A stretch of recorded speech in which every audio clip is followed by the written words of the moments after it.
Injector, power, and ground. Here we are doing a power balance test. You can see cylinder number 1 is our misfiring cylinder, and currently what's oscillating is my partner is pulling and creating misfires in different cylinders to see how it responds.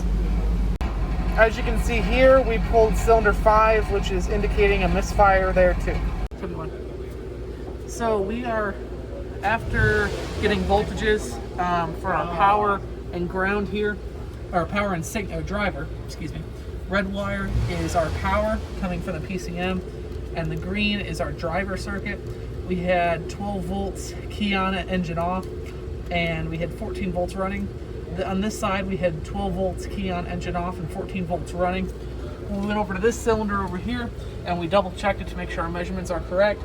We had the same measurements. We had 12 volts, key on, engine off on the driver circuit, and 12 volts key on, engine off on the power circuit. We had 14 on both circuits when the engine was actually running. After completing the power balance test, we are going to swap the coils and make sure that our coils are actually correct, and make sure that we can diagnose the difference in the coils, and make sure that they are working correctly.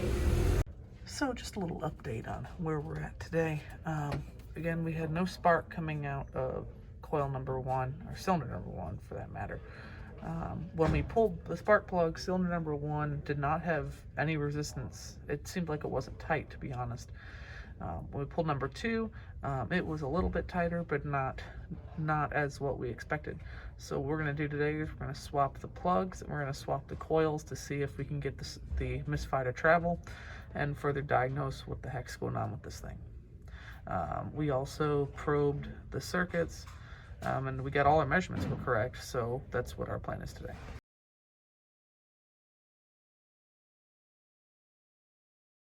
So, taking a look at our coils here, you can see this coil came from cylinder number 1. Looks good, looks real nice, all put together.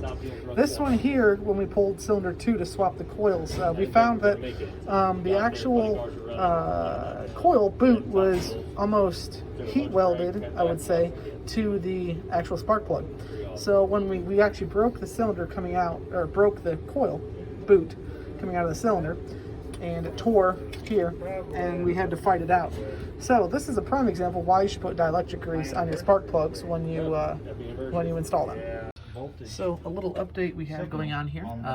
Yesterday we were able to test this coil. We actually put a new coil on it, and after kind of jiggling the harness, we were able to get it to spark and actually work properly. What's very interesting that is to note that we think we have a rub spot on the harness near the firewall. Right down here, we think that we have a rub spot on a harness. It's rubbing the firewall, which is actually causing our misfire concern, we think.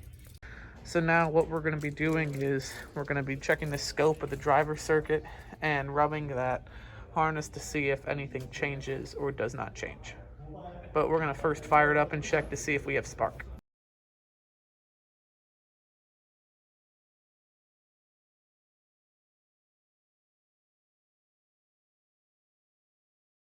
So currently our new condition is that we actually are getting spark in this section, verifying that we're getting spark in this cylinder. Currently it's not misfiring. Right now my partner is moving the harness back and forth to see if we get any running change, see if we lose spark.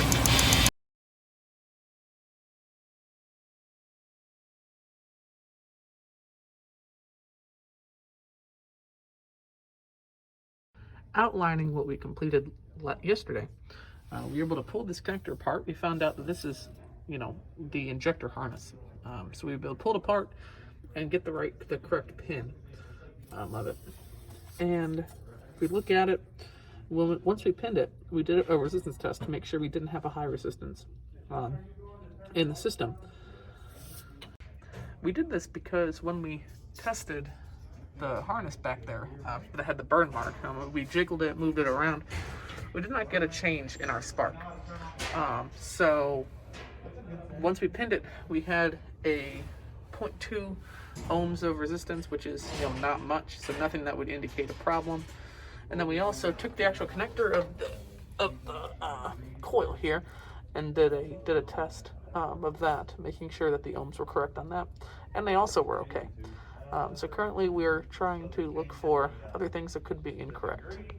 So what we are doing right now is we are going to ohm the whole actual wiring harness back from the PCM connector back there all the way to the coil. So go ahead and shake it.